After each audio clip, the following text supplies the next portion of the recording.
save some more time for the tush push.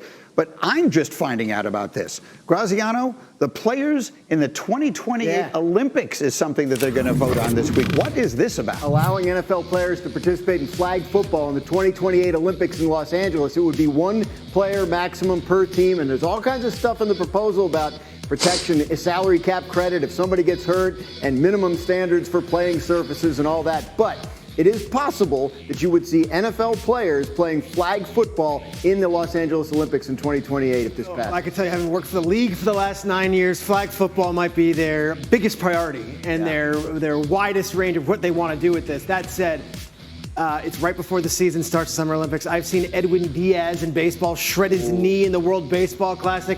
I don't want to see Tyreek Hill get injured because he beat Latvia in a flag football game. I don't need to see Zay Flowers get hurt because they finally got the best of Turks and Caicos. I'm good. There's a lot of adult men leagues and women's leagues. Let them play in the Olympics. The NFL, stick to training camp. Latvia, by the way, is a 6.5-point underdog in that game.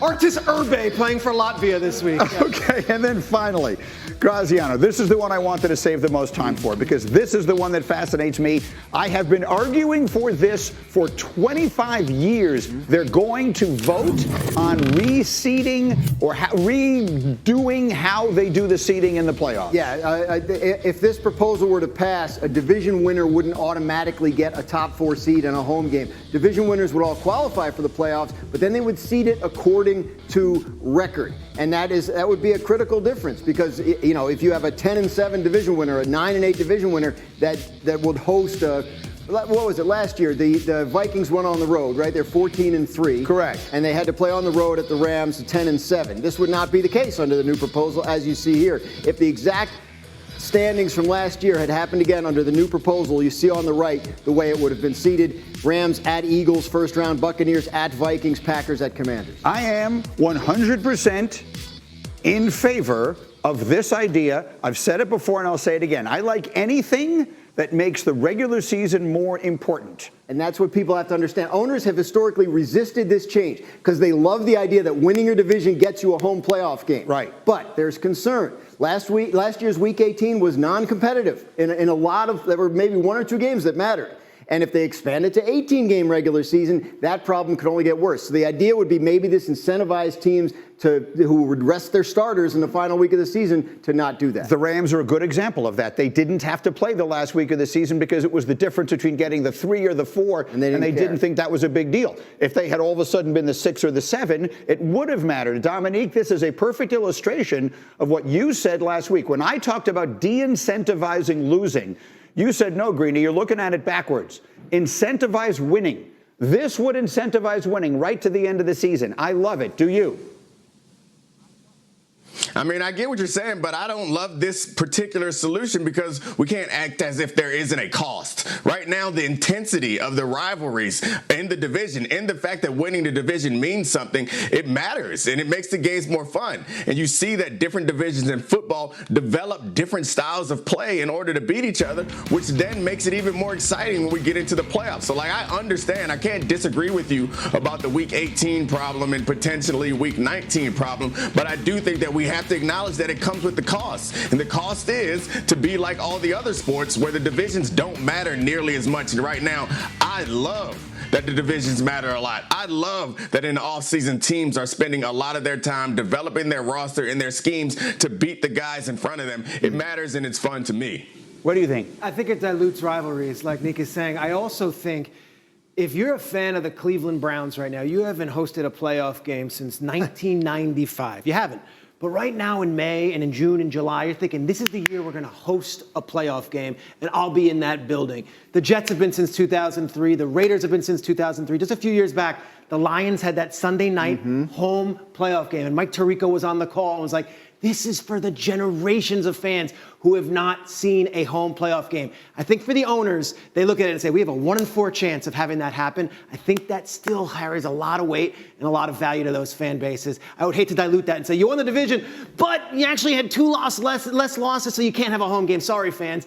I wouldn't change it. But how about this? I don't know that this is part of the conversation, but I've heard it bandied about, that if you win the division with a sub-500 record, then you don't get the home playoff game. That would change it, that you would then be barring against the really mediocre team in the really bad division. I mean, I think that's part of this. That would be a result of this. But no, I think they want the division winners to still get in, right? So if hypothetically in this situation, the fourth wild card team had a better record than one of the division winners, they're out of luck. Correct. Division winners, and the tiebreaker would go to the division winners. So like last year, Vikings and Eagles, both 14-3, the Eagles would have got the better seed because they won their division. They won their division, even if the Vikings had beaten them in the regular season. Oh, I so see. You'd still have ways to incentivize winning the division. It just wouldn't be. You'd take away that home game that Peter's talking about. With the owners' meetings and everything else, there's more stuff to get to here. Let's play Fact or Fiction. Dominique Foxworth, if I said the 49ers are going to regret giving Brock Purdy all that money, would that be fact or fiction? I don't care whether it's fact or fiction. None of that matters. Let's be clear about what Brock Purdy did there. He saved everyone's damn job. Pay him all the money he wants. Mr. Irrelevant showed up. And let's not forget, they compiled a bunch of capital to go get Trey Lance, and it didn't work out. And that, when you make picks like that and they don't work out, everyone gets fired. Unless Mr. Irrelevant shows up and is still statistically one of the best quarterbacks in the league over the time that he's gotten there. I don't care if you want to give the credit to Shanahan's scheming or the talent around him. The fact of the matter is he's earned this money. So I don't give a damn whether it's going to be harder to build a roster going forward or not. That man saved everybody's job. He deserves more than they pay him. Keep paying him more and more money and figure it out on the back end. Draft well. Do something. Play good defense. I don't care what you do, but you don't take any money from Brock Purdy. I agree with that. If you really think about it, and they made a movie about Kurt Warner's life, right? Like, what could be more improbable than this? Here's a script. Here's a script I got for you. Okay, let's try and sell this in Hollywood. Team's going to trade a whole lot of stuff to move up and get the third pick in the draft. Sure. That guy's literally never going to play for them, but the very last guy in the draft is going to wind up being unbelievable and save the day. It's actually almost too ridiculous to be true. It's pretty ridiculous. I mean, to Nick's point, they got lucky. The Trey Lance pick should be the thing that sinks your franchise. And the fact that it didn't is a testament to Brock Purdy and what he's done with his opportunity. Team-friendly deal in a lot of ways, too. I mean, this is a top 10 paying quarterback, but you're not paying him the most and doesn't break the bank. And to Purdy, I give him respect. Never spoke publicly, never fired his agent and hired one of the bigger guys. Purdy was loyal to his people, and it all worked out in the end. All right, let's keep going with Fact or Fiction. Traeger, you're next. If I said this season is a failure if the Bears miss the playoffs, is that fact or fiction? I think it's fiction. I think last year, they blew the whole thing up. 49ers blockbuster trade for Eagles, 10-sack star hits rumor mill. The Philadelphia Eagles are trying to trade dump defensive end Bryce Huff. Can the San Francisco 49ers benefit? One proposed media trade would see San Francisco sending a 2026 6th-round pick to Philadelphia in exchange for Huff. A steal if Huff could recapture what he once was, which is a major part of the logic here. The 49ers recently rehired Robert Saleh, who was Huff's head coach with the New York Jets, as their defensive coordinator. In Saleh's system during his breakout 2023 season, he totaled 10 sacks and earned himself his 3-year, $51.1 million deal with Philadelphia last offseason. And that's where the good part of the story ended for him, as he was not a helper when the Eagles beat the Chiefs in the Super Bowl. Saleh has long been a vocal supporter of Huff's potential and effectiveness in his scheme.